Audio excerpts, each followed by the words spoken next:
네, 오늘부터 새롭게 시작하는 코너죠.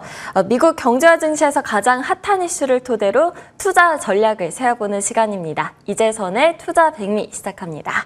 오늘 이 시간에는 본격적인 하반기에 들어선 시장에서 집중해야 될 업종은 무엇인지, 그리고 앞으로의 투자 전략은 어떻게 세워봐야 되는지 이야기해보도록 하겠습니다. 현대차증권 이재선 연구위원님과 함께합니다. 안녕하세요. 네, 안녕하세요. 네, 안녕하세요.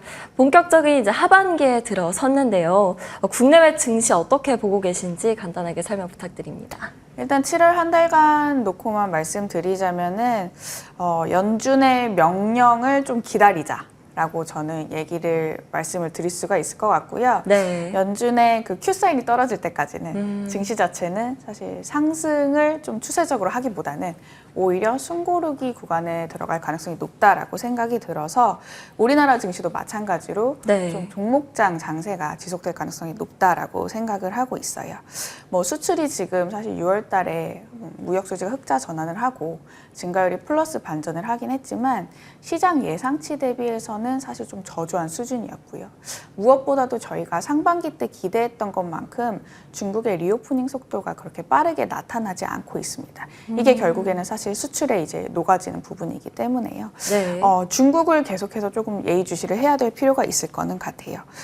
특히 이제 또 뭐 중국도 마찬가지지만 제가 아까 FOMC 회의 또 연준의 그런 발언을 좀 주목하자라고 강조를 말씀을 드렸는데 저희가 6월 FOMC 회의에서 연준의 그 스탠스가 시장 예상 대비했던 것보다도 저는 굉장히 조금 매파적이었다라고 해석을 했거든요.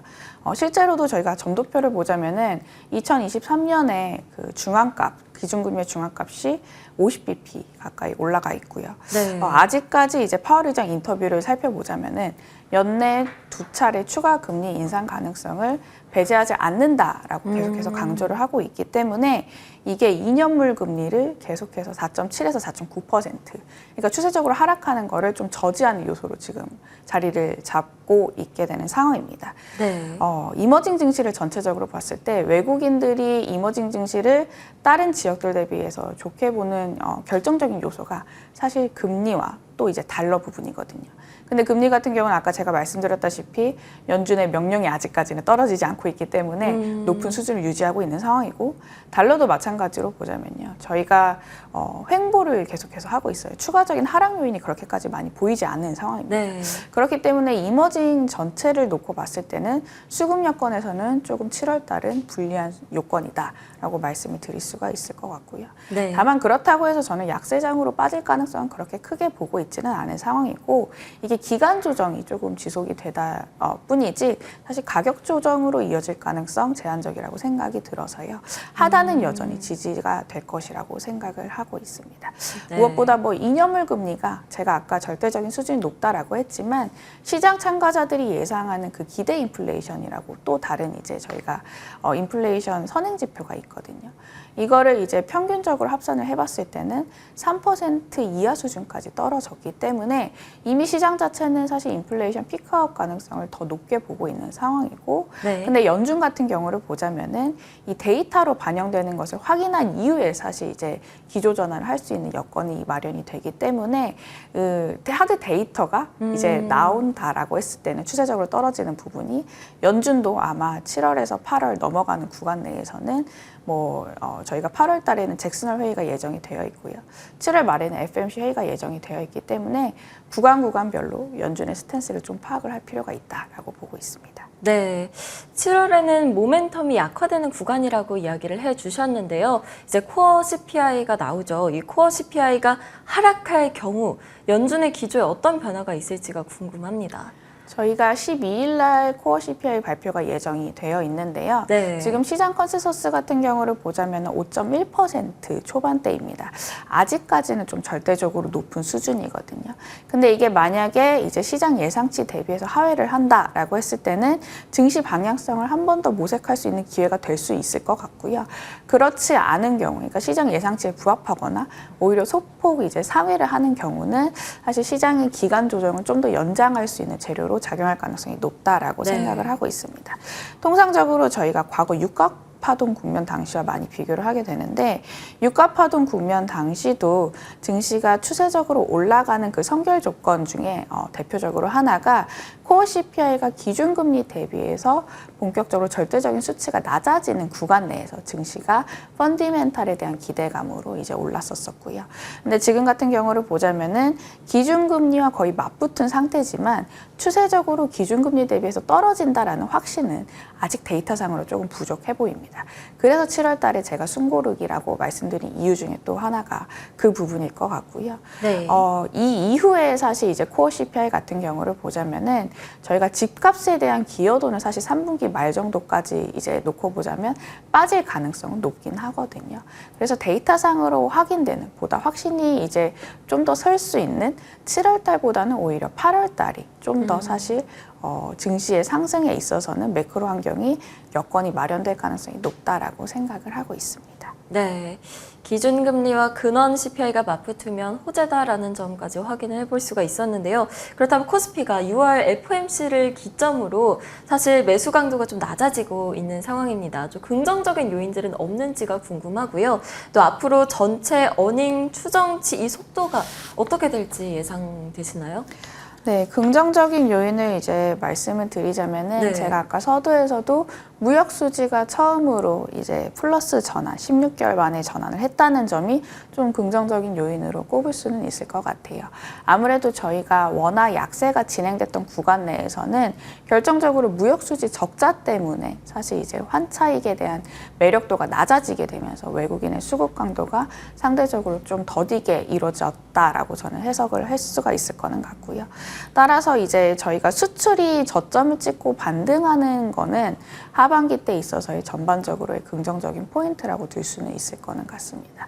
네. 또한 이제 뭐 반도체 중심의 그런 저희가 그 이익 추정치 상승세도 좀 긍정적인 요소로 볼 수가 있을 거는 같은데요. 다만 제가 앞서 서두에서도 말씀드렸다시피 중국의 경기 회복 속도가 사실 시장 예상치 대비 좀 더디게 일어나면서 저희가 이익 추정치 상향 조정 속도도요. 5월 말 기점으로 이제 반등을 시작하기는 했지만 6월 달 이제 중순부터 넘어가면서 좀 그 반등의 그 속도 자체가 둔화가 되기 시작을 했습니다. 이게 탄력성이 지금 떨어지는 구간이거든요. 네. 그리고 저희가 통상적으로 2분기 실적 기대감을 또 이제 7월 달에는 이제 가지게는 되는데요. 역사적으로 봤을 때 수출 증가율이 연평균 마이너스 구간에서는 사실 이익 추정치가 실제 대비해서도 조금 그러니까 실제 추정치가 그 예상치보다 조금 저조했다. 그러니까 시장이 예상했던 기대보다 2분기 실적에 대한 기대감이 그렇게 높지 않았던 구간이 좀 빈번하게 연출이 되었습니다. 네. 따라서 이제 2분기 실적 기대감은 뭐 업종별로는 색깔은 다를 수가 있겠지만요. 전체적으로 보자면 사실 저는 기대감은 제한적일 것 같아서요.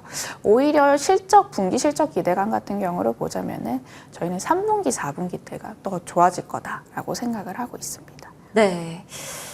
일본과 인도 증시의 경우에는요, 지금 신고가를 달성을 하고 있는데요. 한국 증시의 경우에도 좀 덩달아 움직이면 좋겠지만 또 그렇지는 않은 상황인 것 같습니다. 실적 시즌에 들어선 우리 증시 앞으로 어떻게 될까요? 네, 저희가 지금 EM 증시 전반적으로 제가 봤을 때 수급 유입 강도는 사실 그렇게까지 높지만은 않을 구간이 7월 달이라고 생각이 드는데요. 네. 근데 그 EM 증시 속에서도 사실 인도라든지 일본 같은 경우는 반대급부로 외국인 자금이 계속해서 유입이 되고 있고 오히려 상대 강도가 다른 나라 대비해서도 굉장히 이제 좋아지면서 사실 신고가를 경신하고 있습니다. 왜냐라고 봤을 때는 결국에는 사실 이익이거든요. 지금 EPS 추정치를 보면은 관련된 국가들은 뭐 우리나라도 사실 EPS 반등을 시작을 하긴 했지만 상승 속도가 사실 그 두 국가 대비해서는 조금 더디다라고 말씀을 드릴 수가 있을 것 같고 네. 반면에 인도와 일본 같은 경우를 보자면은 이익에 대한 모멘텀이 지금 살아나는 구간 내에서 이제 성장에 대한 기대감은 인도 같은 경우는 이제 포스트 차이나로 대변이 되면서 많이 부각이 되고 있는 상황이고요. 일본 같은 경우를 보자면 우리나라랑 사실 성장률은 그렇게까지 비슷하게 기대감이 크지는 않잖아요. 워낙 저성장 국가였다 보니까요. 그렇죠. 근데 외국인들이 지금 환차익과 또 향후 이제 배당, 그러니까 주주 환원 정책의 기대감으로 일본 증시를 되게 긍정적으로 보고 있거든요. 그래서 저는 관련된 아이디어로 전체적으로 이제 저희가 코스피로 이제 이 특징들을 녹일 수는 없겠지만 네. 업종별로는 한번 녹여볼 수 있다라고 생각이 들어서 7월달 전망의 전반적인 부분은 인도와 일본 증시 그 신고가의 특징 시사점을 좀 업종 구간 내에서 좀 반영을 하자라고 말씀을 드리고 있습니다. 네. 그렇기 때문에 저점에서 이제 올라가는 그 이제 이 기업들도 내지는 그 업종들도 좋게는 여전히 보지만요. 하반기 이제 길게 보자면 단기적으로 봤을 때는 계속 잘하고 있는 업종이 사실 이 조정 구간 내지는 그 종목장 장세에서 방어력이 높을 가능성이 높다라고 생각이 들고 있고요. 그래서 저희가 연초부터 실적 성장이 담보되는 업종을 보자면요. 뭐 앞서도 언급을 해주셨던 것 같은데 수출 증가율이 계속 잘 나오는 업종이 실제적으로 어닝 추정치가 상대적으로 견고하게 지금 탄탄하게 구성이 되고 있는 상황입니다. 네. 해당 업종들 같은 경우를 보자면은 자동차라든지 저희가 그 기계라든지 상사 업종을 조금 꼽을 수가 있을 거는 같고요. 수출 증가율도 이제 6월 달만 놓고 보자면 뭐 자동차 관련된 부품주들도 이제 그 수출 증가율이 잘 나왔던 상황이고 또 이제 상사 관련된 업종들은 이 배당에 대한 또 기대감이 또 없지 않아 있는 부분이고 주주 환원 정책이라든지 또 원자재 가격이 상승한다면은 사실 수혜를 입을 수 있는 그런 산업군이기 때문에 이제 외국인 입장에서 조금 긍정적으로 보고 있는 것 같아요. 네. 그리고 기업별로도 보자면은 그 주주 환원 정책 아까 제가 말씀을 드렸는데 중간 배당을 하는 기업이라든지요. 아니면은 자사주를 매입을 하고 실제 소각까지 이어지는 기업들에 대해서 장기적으로 좀 긍정적으로 보자라고 말씀을 드리고 있습니다. 네.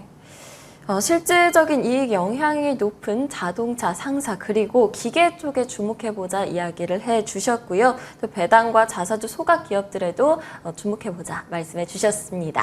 지금까지 현대차증권 이재선 연구위원님과 함께했습니다. 오늘 말씀 감사합니다. 네, 감사합니다.